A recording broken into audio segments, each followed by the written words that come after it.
헬리콥터는 회전 날개를 이용해 정지 상태를 유지하거나 비행이 가능한 항공기래요.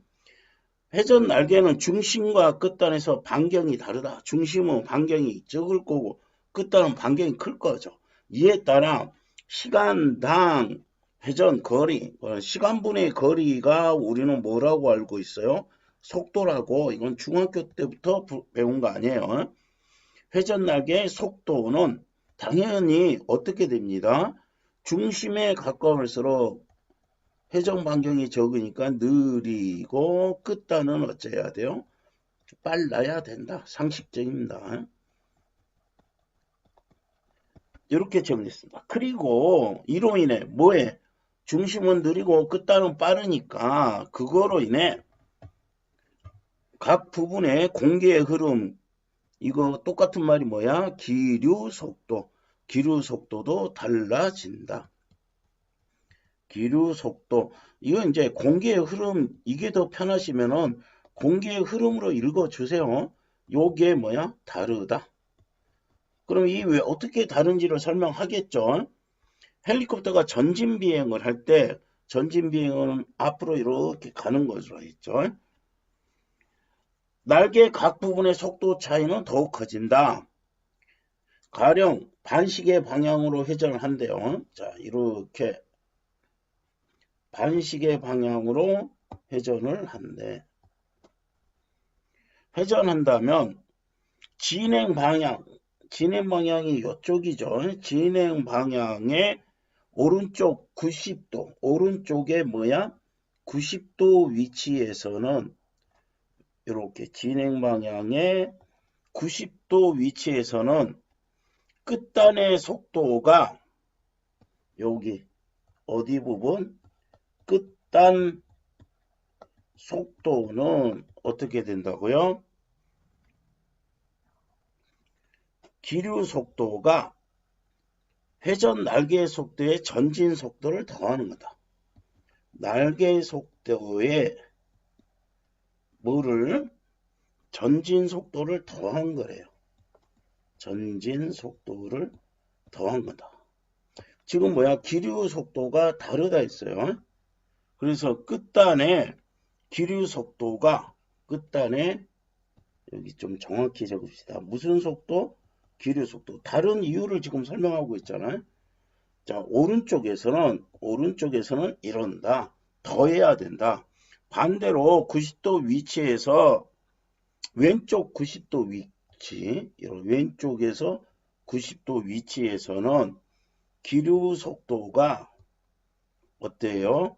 뺀 속도가 된다. 날개 끝단의 기류 속도가 회전 날개 속도에서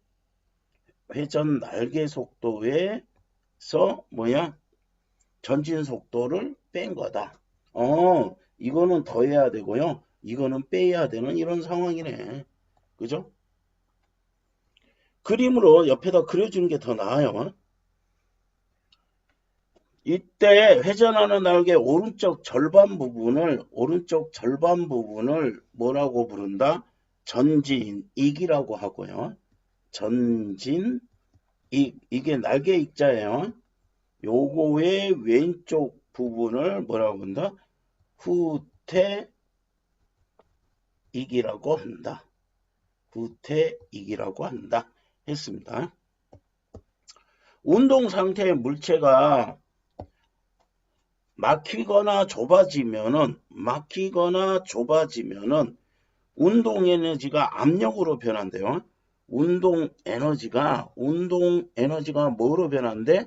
압력으로 변한대. 뭐 하면은 막히거나 좁아지면 이 압력을 뭐라고 부른다? 동압이라고. 요 압력을 동압이라고. 이 동압은 속도 제곱에 비례합니다. 속도의 제곱에 비례한다. 식으로 쓰면 수학적으로는 이렇게. 요거를 뭐라고 부르겠어? 비례상수라고 부르겠죠. 속도에 비례하는 거하고 속도 제곱에 비례하는 거는 굉장히 다르죠. 자, 동압과 정압을 더한 것이 전압이다. 자, 요거 동압과 여기 이제 옆에 또 써야 되는데 동압과 뭐를 정압을 더한 것이 뭐가 됩니다? 전압이고요. 여기다 쓰기는 좀 그렇네. 전압이라고 합니다. 근데 전압은 일정하다. 일정하다는 말이 나오면요. 수학적으로 보면은 뭐야? 같다라고 봅니다. 그러면은 전압은 같다는 거예요. 그러면은 얘가 내려가면은 얘가 올라가고요. 얘가 올라가면은 얘가 내려가야 요것이 뭐야? 일정하게 됩니다. 따라서 이제 그 뒤는 안 읽어도 돼. 동압이 높아지면은 뭐 한다고요? 정압이 낮아지고 당연한 이야기입니다. 어디에서 일정하다는 말에서 나오는 거야. 헬리콥터의 회전 날개가 회전할 때 날개에 부딪힌 기류는 윗면과 아랫면으로 갈라져 날개 뒤로 움직인대요. 자, 이게 회전 날개가 회전할 때 회전 날개 이렇게 그리면요. 윗면이 있고 날개의 윗면이 있고 아랫면이 있겠죠. 그러면 부딪힌 기류는 이거와 요렇게 나뉘어 가지고 어떻게 한다고? 날개 뒤로 당연히 움직이겠죠. 그런데 날개 윗면과 아랫면의 형태 차이로 그러면은 여기 위의 형태와 여기 아래의 형태가 다르다는 거죠. 형태가 달라요. 그럼 형태가 다르기 때문에 어떻게 된다? 날개 윗면의 기류 속도가 아랫면에 비해 어떻게 돼요? 빨라지고요. 그러면 여기에 기류 속도는 상대적으로 윗면보다 느리겠죠. 빨라지면 이렇게 헬리콥터를 뭐하는 힘이 생긴다? 위로 띄우는 힘이 생긴다. 정리하면 윗면과 아랫면의 형태 차이로 기류 속도가 윗면은 빠르고 아랫면은 느리는데 이 차이로 헬리콥터를 위로 띄우는 힘이 발생하는데 이 힘을 뭐라고 한다? 양력이라고 한다. 띄우는 힘이다. 이렇게 읽으시면 되겠죠. 이때 기류 속도가 빨라지면 속도 차이가 더욱 커져 당연히 속도 차이가 커져서 양력도 당연히 어때요? 증가한다. 이렇게 되겠죠. 공기가 흐르는 방향과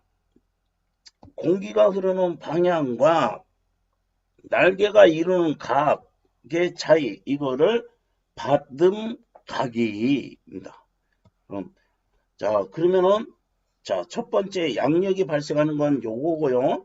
두 번째 발생하는 거는 받음각 때문에도 발생을 한다고 했어요. 그럼 받음각은 뭐다? 공기의 방향하고 뭐야? 날개가 이루는 각이에요. 요것과 요것이 이루는 각이 변해도 양력의 크기가 커진대요.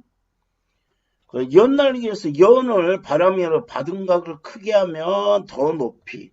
자, 지금 연 이야기를 했는데 이게요. 뭐를 이야기하려고 하는 거예요? 뭐뭐처럼 그랬죠. 그럼 요거는 뭐냐? 유추가 됩니다. 설명 방법이. 그럼 뭐냐? 뭐를 설명하고 싶어? 헬리콥터에서 받음각의 글 이야기하고 싶은데 연을 높게 띄우는 방법을 설명을 하지. 그럼 유추라는 건 뭐냐? 설명하기 어려운 대상과 개념을 헬리콥터처럼 받음각이 커져 잘 떠오른다. 양력이 커진다. 이 말을 하겠죠. 유추라는 건 뭐냐? 설명을 뭐를 하고 싶어요? 헬리콥터 이야기를 하고 싶은데 헬리콥터의 이론을 이야기하려면 조금 어렵죠. 그러니까 우리 주위 사물에서 쉽게 볼 수 있는 그럼 어떻게 되냐? 유추는 선생님이 이렇게 이야기합니다. 설명하기 어려운 개념과 대상을 그와 유사한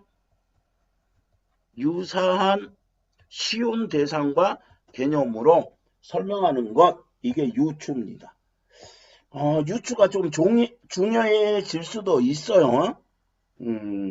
그동안 아마 선택 과목으로 바뀌고 유추 추론 방법이 시험 문제 안 나왔어요. 근데 작년부터요, 나올 가능성이 있구나 하니까 놓치지 맙시다. 그래서 유사한 거니까 이거를 뭐라고 해?